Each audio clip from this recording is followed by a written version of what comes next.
Selamat pagi saudara. Sebelum kita membaca dan merenungkan firman Tuhan, mari kita berdoa. Terima kasih kepadamu Tuhan untuk hari yang baru yang boleh kami nikmati. Biarlah Tuhan memberkati kehidupan kami sepanjang hari ini. Kami hendak memulainya dengan membaca dan merenungkan firman-Mu. Biarlah Tuhan berbicara kepada kami. Dalam Tuhan Yesus kami berdoa. Amin. Saudara, pembacaan firman Tuhan pada hari ini diambil dari kitab Ibrani pasal yang keempat ayat yang ke-14 sampai dengan pasal 5 ayat yang keempat. Tapi saya hanya akan membacakan pasal 4 ayat 14, 15 dan kemudian pasal 5 ayat 1 dan ayat 3 yang mengatakan demikian. Jadi karena kita sekarang mempunyai imam besar agung yang telah melintasi semua langit, yaitu Yesus anak Allah, baiklah kita berpegang teguh pada pengakuan iman kita. Sebab imam besar yang kita punya bukanlah imam besar yang tidak dapat turut merasakan kelemahan-kelemahan kita. Sebaliknya, sama seperti kita, ia telah dicobai dalam segala hal, hanya saja ia tidak berbuat dosa.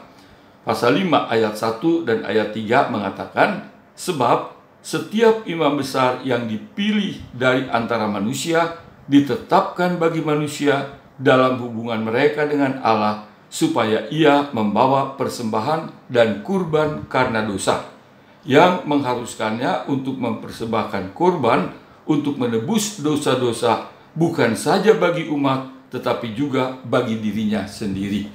Saudara, apakah perbedaan antara Adam, manusia pertama yang Tuhan jadikan, dengan manusia yang kemudian keturunan Adam, termasuk saudara dan saya, dan juga dengan Yesus Kristus, Tuhan yang menjadi manusia? Saudara, Adam dapat tidak berbuat dosa. Ketika Tuhan menjadikan Adam dengan segala kelengkapan, Tuhan katakan, semua buah dalam taman itu boleh kamu makan, kecuali yang di tengah taman, jangan kamu makan. Jadi dengan apa yang Tuhan katakan, sebenarnya Adam punya kemampuan untuk mentaati Tuhan, yaitu tidak melanggar larangan Tuhan. Tapi karena dia ingin lebih dari apa yang Tuhan berikan, yaitu menjadi sama seperti Allah, dia langgar larangan Tuhan. Jadi sebenarnya Adam dapat tidak berdosa. Kemudian kita manusia, saudara dan saya, sebagai keturunan Adam, kita tidak dapat tidak berdosa. Firman Tuhan Roma 3 ayat 23 mengatakan semua orang sudah berbuat dosa. Anak bayi sekalipun sudah, manusia itu DNA-nya sudah DNA orang berdosa. Tapi Yesus Kristus yang adalah manusia tetapi juga Tuhan, sekalipun dikatakan dalam pembacaan tadi, ia dicobai dalam banyak hal, ia tidak berdosa, ia tidak dapat berdosa karena ia adalah Tuhan. Nah, saudara-saudara, dalam pembacaan tadi juga dikatakan bahwa kita manusia mempunyai imam besar yang agung, ya, imam besar yang agung, dan supaya kita berpegang teguh pada pengakuan iman kita.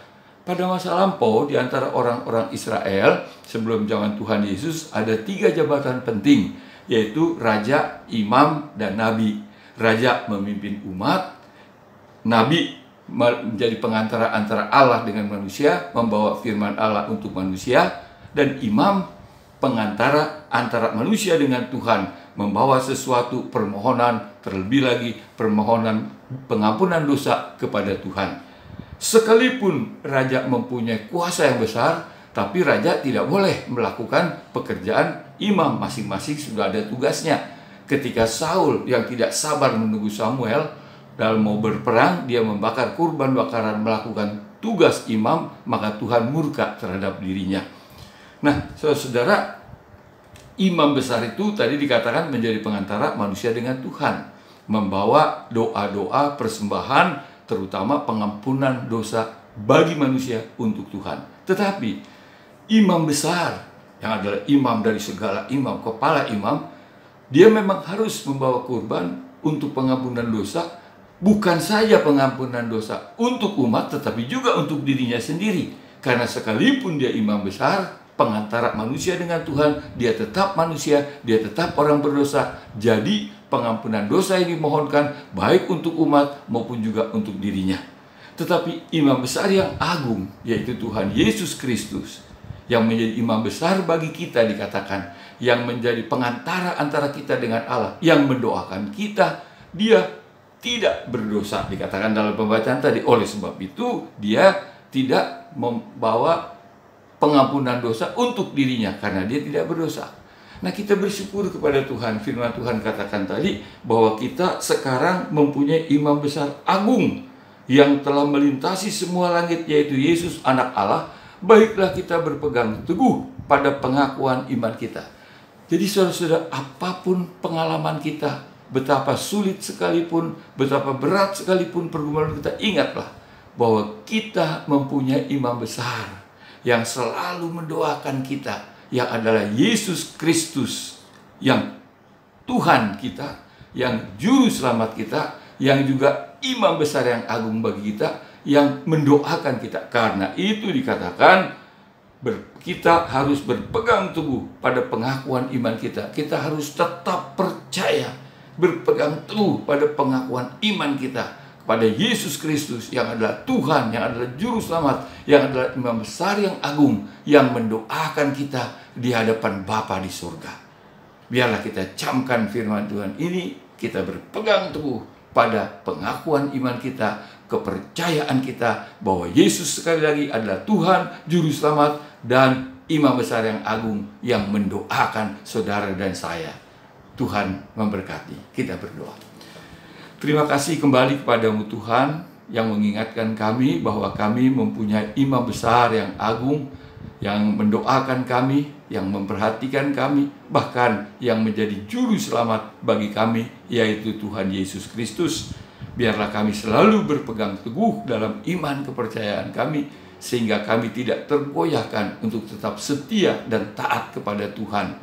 Tolong kami Bapa untuk kesetiaan kami itu, dan berkati kehidupan kami, keluarga kami, pekerjaan kami, apapun yang kami lakukan sepanjang hari ini dan seterusnya, juga dengan keluarga kami semua. Terima kasih Bapak, biarlah Tuhan dipuji, dimuliakan, dibesarkan melalui kehidupan kami sepanjang hari ini dan seterusnya.